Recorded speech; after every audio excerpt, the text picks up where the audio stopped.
bienvenue à The Economy of the Collapse, bienvenue à l'économie du déclin. Aujourd'hui, une société centrée sur l'individu peut-elle survivre?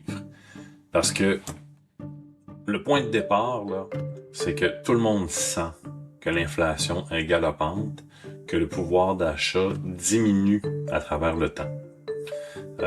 Tout le monde se souvient du temps des grands-parents où c'était possible d'acheter une maison, avoir 3, 4, 5 enfants, vivre avec un seul salaire, alors qu'aujourd'hui, ça prend 2 revenus et on a de la misère quand même à s'acheter une maison. On a de la difficulté à avoir un enfant et on se dit, bon, le deuxième va coûter donc bien cher. Donc aujourd'hui, là, 2 revenus suffisent parfois à peine pour survivre. Et là, en même temps, pourquoi la natalité s'effondre partout en Occident? Pourquoi les gouvernements dépendent-ils maintenant d'une immigration massive pour maintenir l'économie? Et pourquoi, là, au Québec, cela, ultimement, là, pourrait mener à l'extinction du fait français en Amérique du Nord? On connaît environ la date avec les calculs de démographie, si tout reste égal par ailleurs. Aujourd'hui, je vais aborder quelque chose de plus profond que la politique. Parce que la politique, c'est juste un théâtre au gré des vents du moment. Je veux parler de civilisation, de démographie, d'économie, de culture et le prix réel de la société moderne. Parce que, à mon avis, nous sommes en train de découvrir quelque chose de fondamental. Une société qui est entièrement centrée sur l'individu ne peut pas être soutenable civilisationnellement.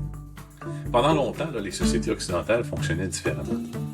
Dans les années même 50, 60, 70, les maisons coûtaient beaucoup moins cher relativement aux revenus. La dette des ménages était beaucoup plus faible. Les familles étaient plus nombreuses. Un seul salaire pouvait souvent soutenir un ménage très confortablement avec une belle voiture, un beau bungalow, des vacances, beaucoup d'enfants, très très belle vie. Ce n'était pas un paradis, là, évidemment, pour tout le monde. Mais économiquement, le modèle familial était beaucoup plus viable qu'aujourd'hui.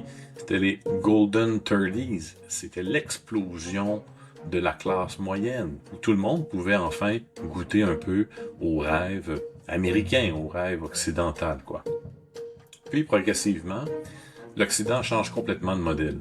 Hein? On commence à parler plus tard de mondialisation, on veut pousser l'urbanisation de force, détourner les gens des fermes et des fermettes, consommation de masse, industrialisation pour organiser cette consommation-là, financiarisation de l'économie qui devient extrêmement complexe, explosion de la dette publique, montée de l'individualisme aussi à travers une déchristianisation de nos sociétés, et transformation, évidemment, du rôle familial en découle.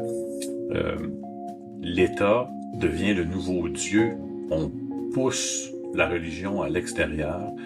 L'État prend cette place-là de Dieu et la laïcité devient la nouvelle religion forcée avec l'autonomie personnelle. Et tranquillement, les sociétés cessent de s'organiser autour de la famille, de la continuité, de la transmission. Ce qui a été le cas pendant des millions d'années. Aujourd'hui, l'individu devient soudainement le centre du système, en adoration avec son Dieu, le gouvernement. En parallèle, l'économie se transforme. Le modèle à un revenu devient progressivement insuffisant, alors que 2 revenus deviennent la norme. Et ça, c'était prévisible, là. Et tout à fait, parce que quand que ça arrive, donc une augmentation de l'offre de travailleurs, évidemment, l'économie s'ajuste, les prix montent, le logement monte, le coût de la vie monte. Une simple formule économique nous permet d'illustrer tout ça. On va l'afficher à l'écran. Évidemment, on a la variable demande de travail, offre de travail, et lorsque l'offre de travail augmente plus rapidement que la demande, la pression à la hausse sur les salaires ralentit les salaires. Et progressivement, ce qui était autrefois possible avec un seul revenu nécessite maintenant 2 revenus. Et là, il y a un piège dans cette modernité. Parce que lorsqu'une société fonctionne avec 2 carrières, 2 horaires, 2 emplois à temps plein, des coûts qui sont explosifs, des maisons qui deviennent inaccessibles, des familles nombreuses qui deviennent beaucoup plus difficiles par le fait même, et pas seulement financièrement, mais humainement. La fatigue, manque de temps, garderie, courir d'un bord et de l'autre, le stress, l'épuisement, l'instabilité relationnelle, aller faire les courses là, pour manger, tout ça. Les conséquences arrivent. Et c'est la chute de la natalité, vieillissement de la population, isolement social qui entraîne toutes sortes de problèmes sociaux, des crises, éclatement familial et, ultimement, la crise identitaire. Et là, un immense problème apparaît. Les États modernes ont besoin, eux, de travailleurs, de contribuables, de consommateurs, de gens pour soutenir les retraites, de croissance économique. Et évidemment, les sociétés occidentales ne font plus assez d'enfants pour maintenir le système. Donc, comment le maintenir? Le gouvernement veut se maintenir. L'économie veut toujours être en croissance. L'économie n'a que rien à faire de tous ces problèmes-là. Et voilà, l'immigration massive est la réponse. Et ici, il faut comprendre quelque chose d'essentiel. L'économie n'a pas de langue, l'économie n'a pas de culture, l'économie n'a pas de mémoire. C'est une espèce de monstre, c'est une machine. Elle cherche simplement plus de croissance, plus de travailleurs, plus de consommateurs. Mais une civilisation, elle, a besoin d'enfants, de transmission, de stabilité, d'identité, de continuité culturelle.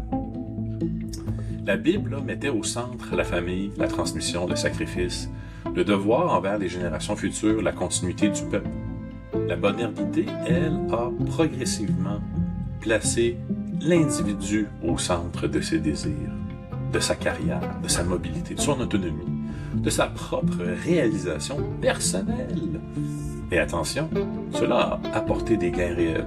Évidemment, au niveau de l'individu lui-même, il a senti un gain de liberté, une certaine autonomie, évidemment cadrée par son pouvoir d'achat, de nouvelles opportunités et de la mobilité sociale.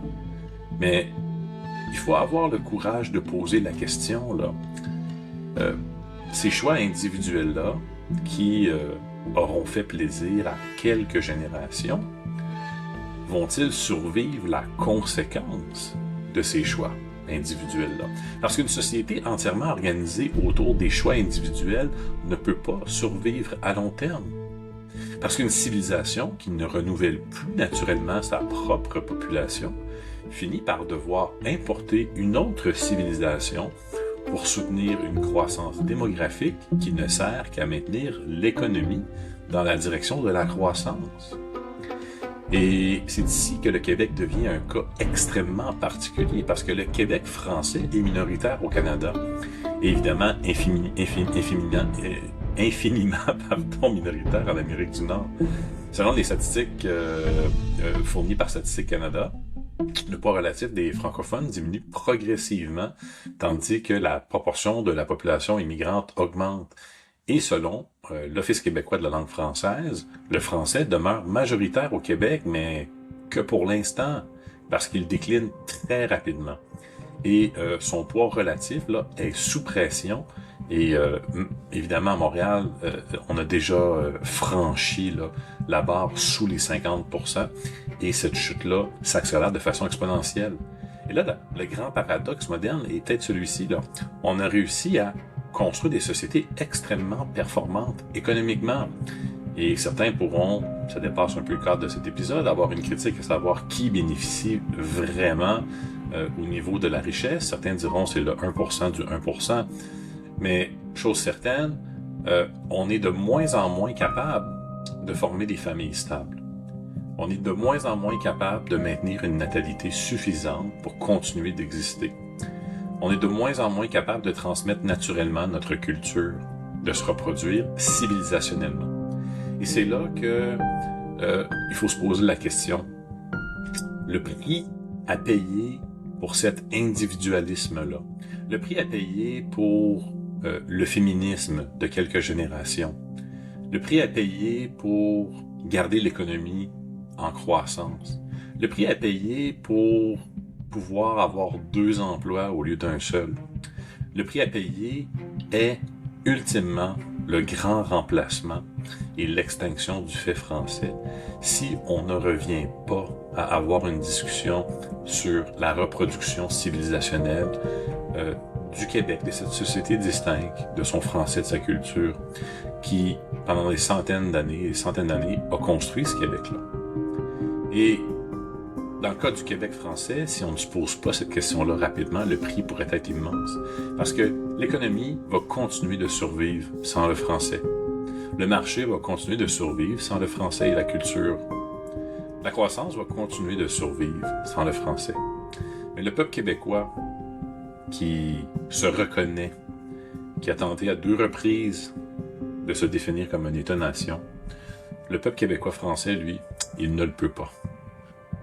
Et peut-être que la vraie question aujourd'hui n'est pas simplement économique. Peut-être que la vraie question est, une civilisation peut-elle survivre lorsqu'elle place l'individu au-dessus de la transmission civilisationnelle?